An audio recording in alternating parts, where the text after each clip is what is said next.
crashing it, falling out the back of the truck. One guy got his leg pinned in between him and the bike, and he's out of the bed of the truck. Anyway, that stuff's hilarious. What I don't like to watch is sometimes then it goes to autoplay, and then it'll play real crashes, like on the street where motorcycles crash. I don't like to see that. I don't want to see it. It's bad, bad mojo.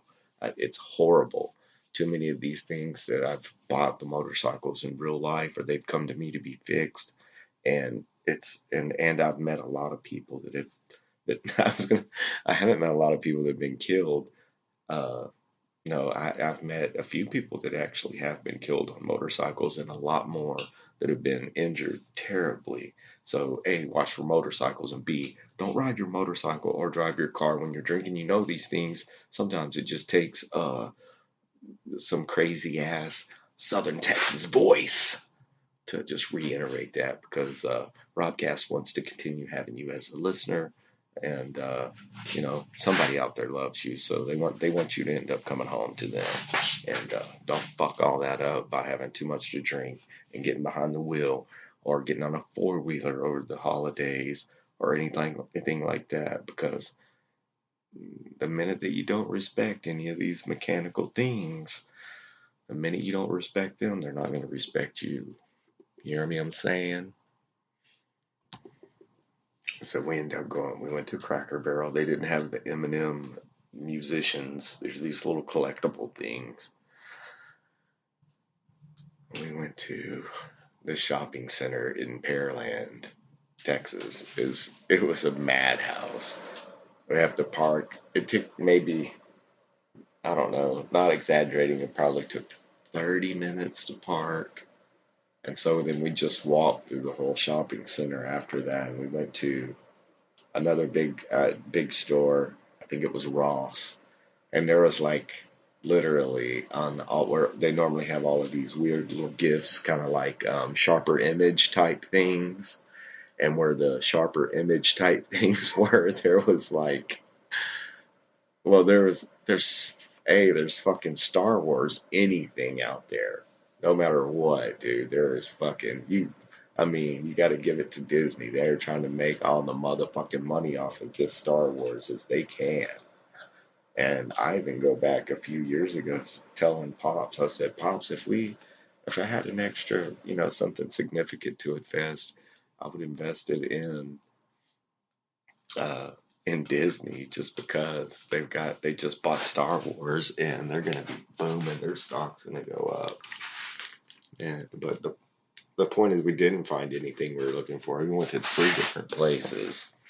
When ended up coming all the way back to near my brother's house, and here was the thing, the mission that we were trying to accomplish, and we did, or to get a couple of gifts for our parents to give each other. So we got back and pardon me. We got back, and my brother and I gave my pop a few gifts to wrap to give to my mom. Gave my mom a few gifts to wrap to give to Pops. Life is good. Everyone's happy.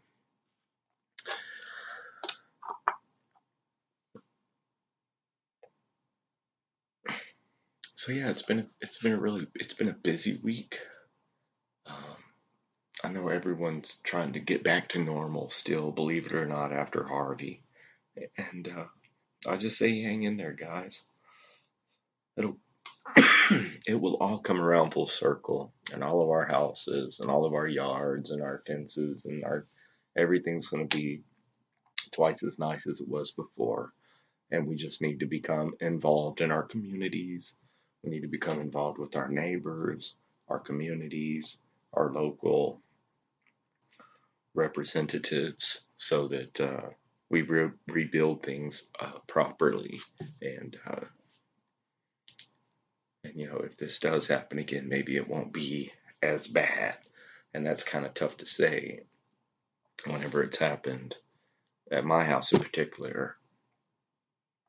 Like I think 13 or 14 months once, total destruction, and then I think 14 months later, boom, even worse.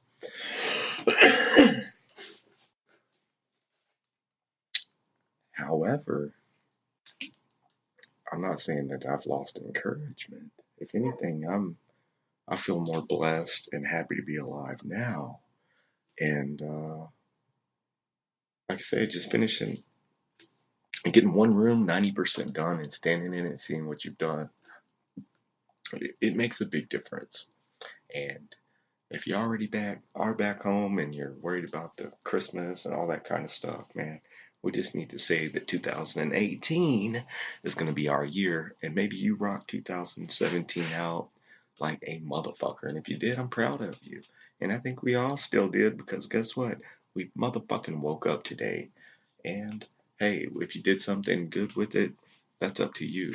But the only time that you have is the time that exactly right now that we're speaking, that you're listening to this, is the time to remind you that you have a special talent, and that every single person on the face of this earth has a special talent, and you should use that to your advantage every single day whenever you fucking wake up. The world will be a better place. Join the motherfucking creative side of life, where competitive people are always fucking competing to keep up with the Joneses. Creative people don't sweat that shit, because guess what? That shit, man. You know, the people that are keeping up with the Joneses, that are trying to beat people down and all of these kind of things, man. Hell, all I'll do is invite them over to the creative side, because I used to be one of those people. You know, sit here and start to put things together that the human brain, the male brain, doesn't stop developing until you're 26 years old. And I was fucking high on Vicodin pills for, I don't know, definitely during the end of my brain development. So you wonder why I didn't start reading novels and books and getting interested in literature and, uh, science and anything like that until after 30.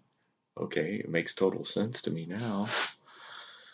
But what do you do? Uh, you know, but yeah, the point, the competitive people that are always competing are normally competing for the things that we create. So we creators, we just kind of tip our hat to them, and you know, all that we can do is encourage people, to encourage other people to do the right thing, and to the main thing is to do what you love to do, man. I don't like those people. Like, I've definitely, if I ask someone at the parts house how they're doing, they're like, I'm not doing very good, man. How are you? I'm blessed. I woke up today. Oh, well, you probably don't make $8 an hour. Well, guess what? There are people that, I mean, you might think that your trailer house is shitty, but you go across the border down to Mexico and see people living in motherfucking tents. And that trailer house is a blessing, and the lot that you own that it's on is a blessing. So don't let anyone tell you motherfucking anything different.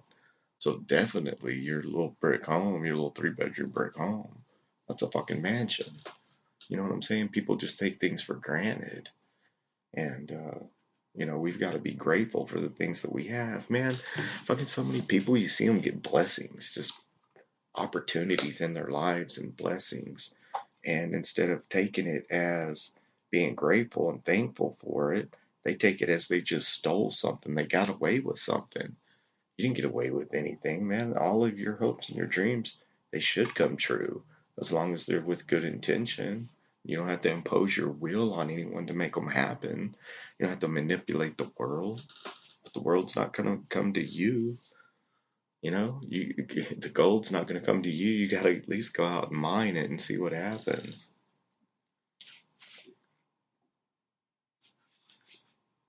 But I thought I would sit down earlier and talk a little bit about, we've got a big opiate addiction going on. It's been going on for years and years, and the people that don't know anything about the world of the pills, it's scary. It's scary. They're doing a lot now as far as uh, the doctors that are prescribing the medication and bringing criminal charges upon these physicians. But yeah, it's a creepy world that leads to a lot of people becoming addicted to heroin, a lot of people being on methadone to get off of. Well, nowadays it's oxy, oxycodone, oxycontin. I don't know what. I mean, I know that back in the day, we're saying 20 years ago, 20, 22 years ago, 21 years, 22 years ago, 23 years ago, it was oxycodone and oxycontin because um, I would say a friend, an acquaintance, a pillhead, a pill runner would, and I would go to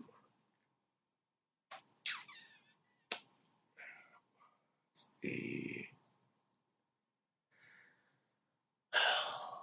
but it was a cancer patient's cancer medicine that we would go get for her. We'd bring it back to her, and she would give us some of her fucking cancer medicine for going and getting it for her. Now, how shitty of that is was that of us?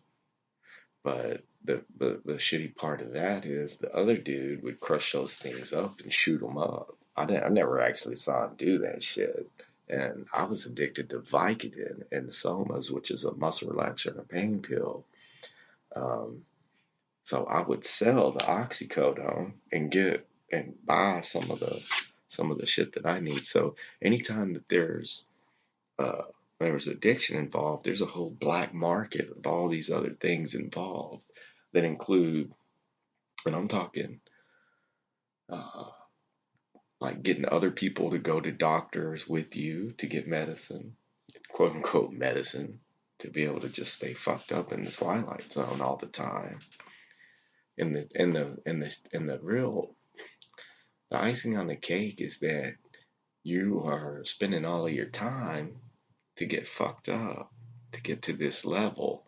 But when you're at this level, you basically don't remember anything. You know what I mean? Like, I go back and basically the 90s are a gray area. I have to really think about things and put things together to figure out, what really happened back then. And I know that there are a lot of other people out there that feel that way, but I know that there are a lot more other people out there that I don't ever want to have to come to these crossroads. And it all started with getting into a jacuzzi with a chick with some big fake titties and her asking me to go get a couple of my mom's lure tabs so that we could pop them, we could feel good, go fuck, have a good time. And it worked out great. We did feel good. We did go fuck. We did have a good time. But that led to then going and getting a couple more here and there, and then going to a doctor and getting some ourselves. And then going from taking one or two in the evening when I got off of work to fucking taking 8 or 10 at a time and selling pills because I didn't have a job. You know what I'm saying? Fucking, oh man, taking all of my tools that I worked at over some vacation and fucking pawning them and not being able to get my tools back out of pawn and then getting fired from the job and then private invest or then detectives coming to my house and asking me about that shit and I had to tell them, I pawned that shit there at the pawn shop. I didn't steal shit.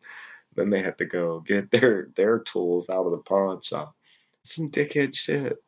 The very first fucking badass guitar that I ever had, I like pawned it for $80 to go get some pills. My class ring, my fucking senior class ring, I went to pawned it for $50 to be able to go somewhere, to be able to go to Houston to see my buddy Donovan. And you know what? I never went and got it back. And you know why? Because I was more worried about chasing that next high. And these are the things that I